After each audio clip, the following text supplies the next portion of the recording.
本期视频是对丹麦驻上海总领事米凯尔·温瑟的访谈上半部分。温瑟谈到了上海及中国给他的良好印象，生活质量高，人们发自内心的真诚和友好，对自己文化的自信，同时也谈到了亚洲社会普遍存在的关系带来更多的信赖感。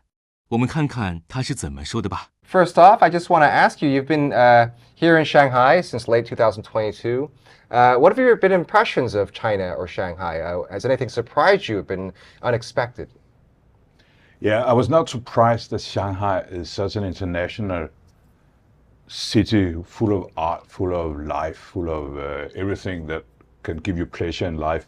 Being a diplomat living in a city like this, there's catering for all tastes, basically. So that was not a surprise. Mm-hmm.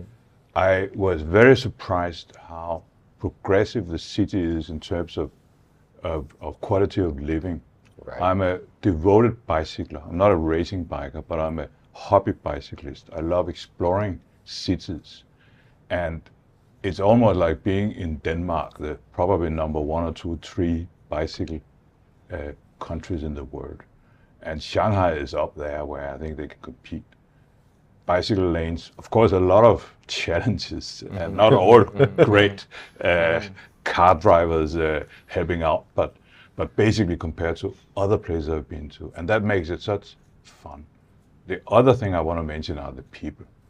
Although Shanghai has a reputation, maybe a little bit like New York City, everybody's busy, everybody has places to go, but it's still really room for friendliness and consideration. And people are just basically seriously friendly people here.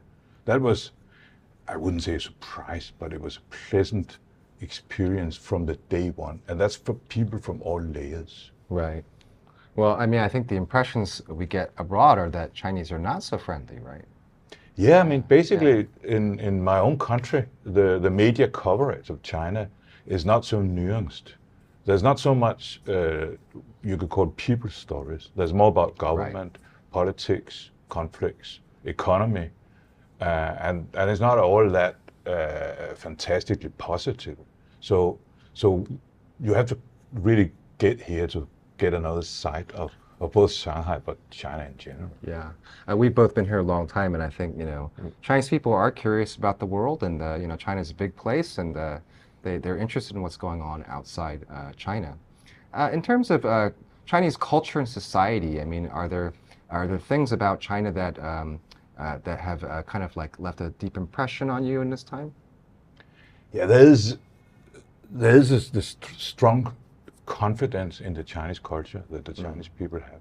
The countries I've been to before, mainly in Southeast Asia, South Asia, and also one couple of years in the Middle East, in Iraq, may not be so confident about their own culture. They're probably more influenced by Western and Chinese culture, where I can really see that China is very rightly so proud of a very long, rich history.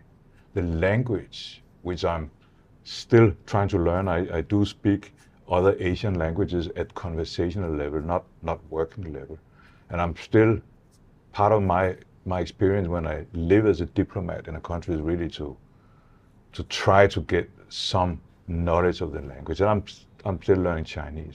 And it's just very rewarding to get behind a language that is supposedly one of the most complex languages to learn.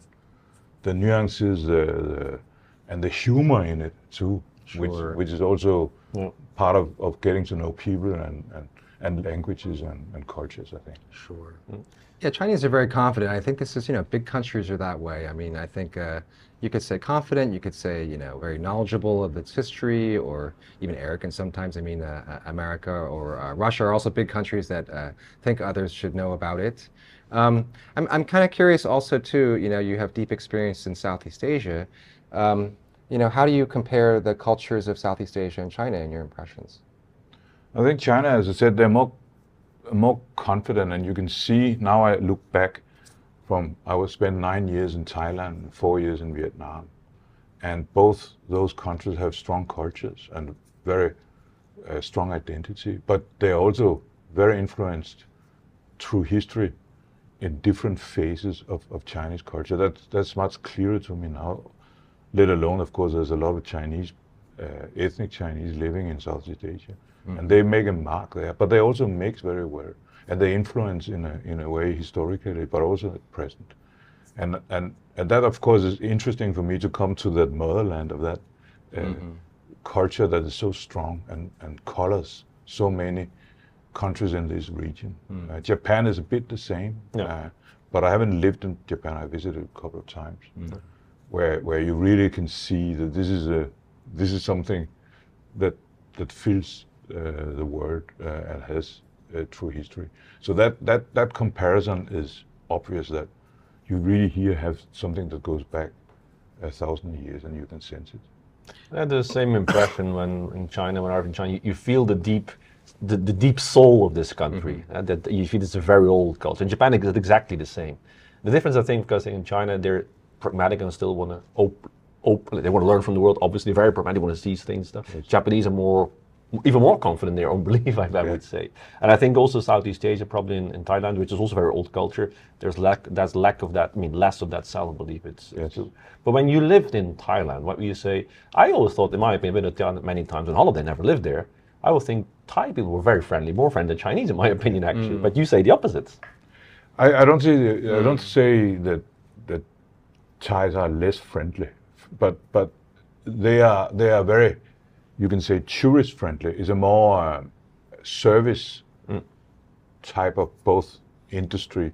People are very much employed in the service, and tourists are meeting those people, most of them that are employed in the service industry, and they're very sweet and nice, and everybody loves them.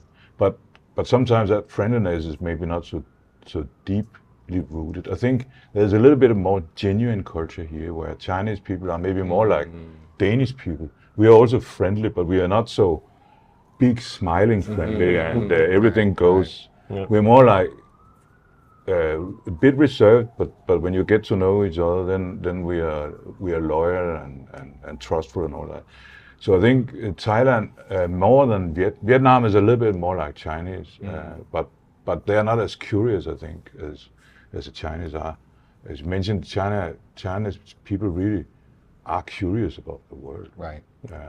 And I have a sense, honestly, that the Chinese people are also quite trustworthy. They trust each other quite. I don't feel a lot of skepticism or, hey, you pay before you do this and that. There's a basic trust. And I forgot my mobile phone or other items, and they just run after me to give it to me.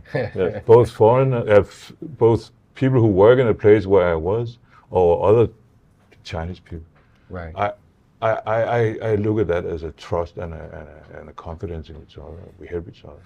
Yeah, whether China is got a high trust or not is kind of a tangled topic in a way, because who is it? Is it your friends and networks? Is it strangers? You'd mentioned people, returning lost items. That's definitely strangers.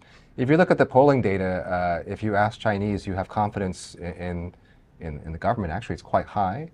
Other measures, it's a little lower. We mentioned this on a different program, but networks and guanxi are very important in China. So there's a great loyalty, and if you know each other, if you have a relationship, definitely there's a strong trustworthiness. Yeah.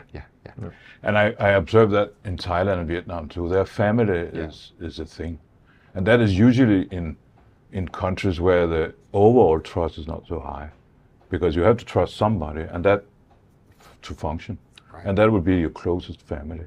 Then you have in some countries where you trust somebody who went to the same university as you.